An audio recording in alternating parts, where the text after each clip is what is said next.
Hello everyone, Mercurial Girl here, and today we are going to be discussing the fire element in astrology. We're going to talk about fire as a whole and what that does for you in your birth chart, delve into our three fire signs, Aries, Leo, and Sagittarius, and talk about what it's like to be lacking fire in your birth chart. So even if you don't have planet placements in those three fire signs, you still want to watch this video to kind of learn what fire is about and what you inherently are going to be lacking, because you're going to have to kind of find that outside of yourself.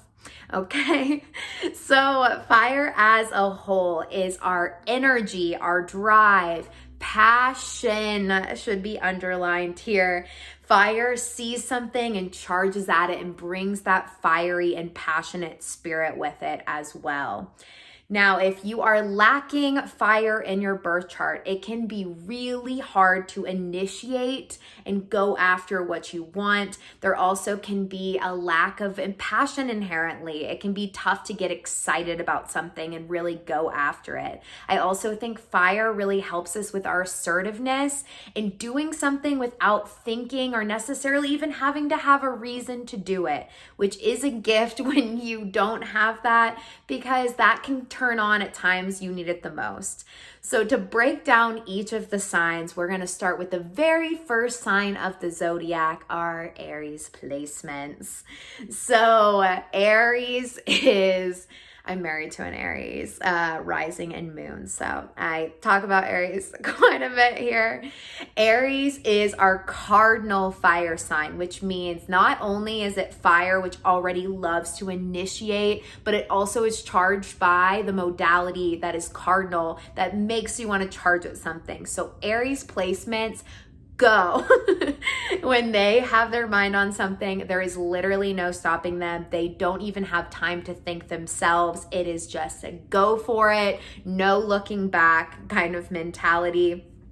Regardless of what planet this lands in your birth chart, it's always really tough to control the energy of Aries. It just inherently spills out of you, whether you want it to or not.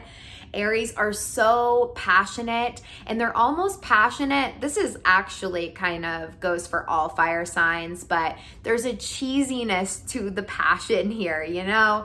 They get so excitable about what they're into that they almost have that kind of like nerdy, like gamer spirit.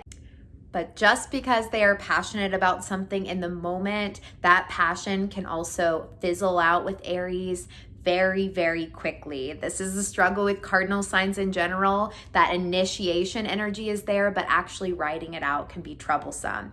Also with Aries, because they are the first sign of the zodiac, there's almost this like childlike charm to them. I also think kind of like a childish reaction can come out of them when they are feeling like hurt or offended, but they always are the first to apologize when they make a mistake. I feel like Aries just get something out and then they are over it, but that can lead to a kind of selfish nature because they don't always reflect back on what they have caused somebody else, because they're just moving so quickly, and because their charm generally works for them, they forget to kind of pause and check in with other people's needs as well.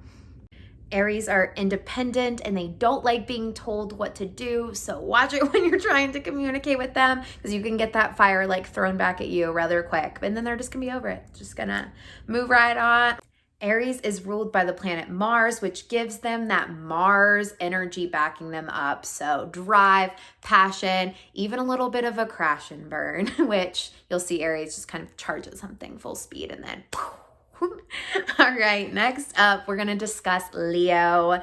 So Leo is our fixed fire sign. So there is a little bit of fixity just to Leo's essence. They're going to be their Leo selves and move at the pace that feels good to them. There is a stubborn nature. They don't like to hear someone trying to give them a lot of feedback back. Leo is just meant to shine, you know? So Leo is ruled by the sun. And I think that is really important to remember and pay attention to. Leo gets this reputation for being extremely dramatic and being attention seeking and wanting everyone to notice and pay attention to them.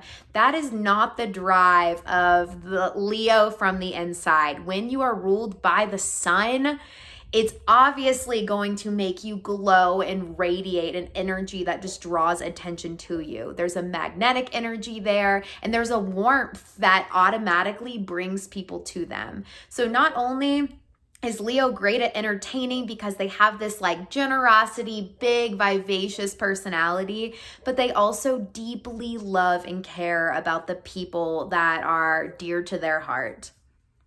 What a lot of people are seeing as dramatic is really Leo's bravery to put themselves out there and be authentic. They are willing to take the risk of looking a little bit silly and just charge at what is like what they're really wanting to express and get out. Leo traditionally rules the 5th house, which is the house of inner child, creativity, like a childlike expression. So Leo brings that kind of like inner child spirit out, and a lot of us can be really out of touch with our inner child. So being around someone that just will do it and openly do it, it's really good energy to be around. Now with Leo, you gotta watch the pride. I think pride can get in the way with Leo. It can be hard to be vulnerable and admit the weaknesses that need to maybe be voiced and be said in situations. I think Leo can be so scared of being hurt because they actually care so deeply.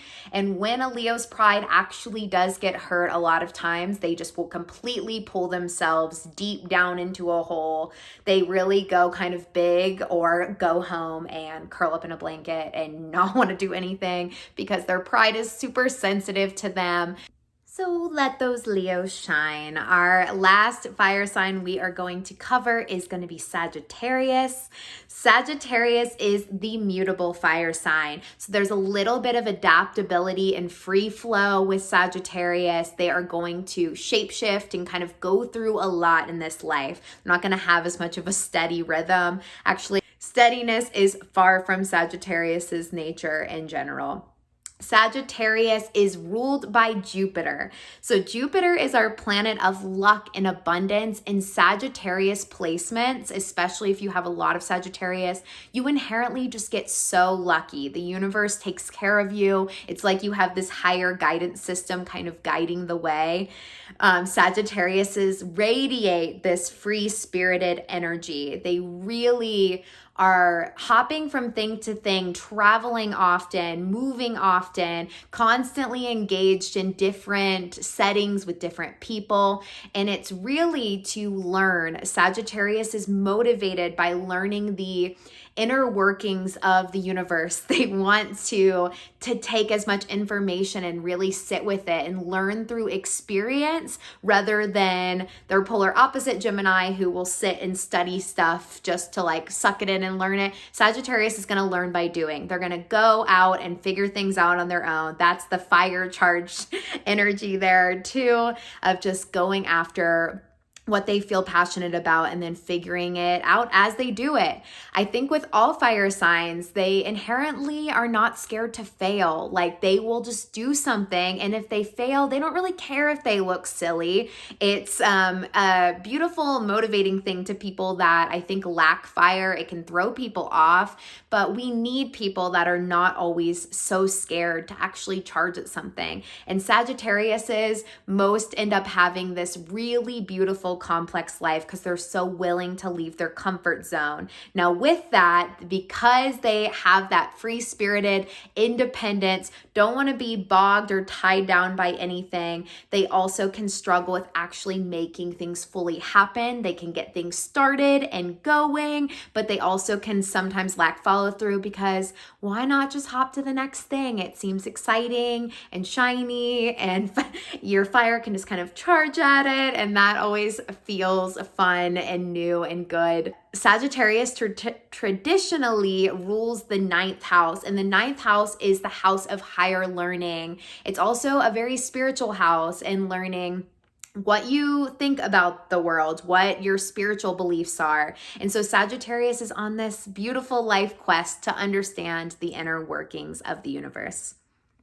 I think the one shadow side with Sagittarius that you have to look out for is because you're always thinking, higher zoom out, always looking at the big picture. You also can forget to hone in and look at the details of stuff, to pay attention to what is in the here and now, to actually feel your emotions and not always think so optimistically that you forget that feeling pain is also a way that we learn a lot of things. Being pain avoidant is something Sagittarius should look out for. So there were your 3 fire signs with a little bit of a deeper dive. I hope you understand kind of the element of fire and all of the passion and drive it brings us in the world. We inherently need that to remember to be brave and courageous and just do it and not care so much about what other people are thinking or perceiving. So thank your fire placements for giving you that. If you want a one-on-one birth chart reading, I offer them at sensefulwellness.com, and I will see you next Monday for more Mercurial Girl.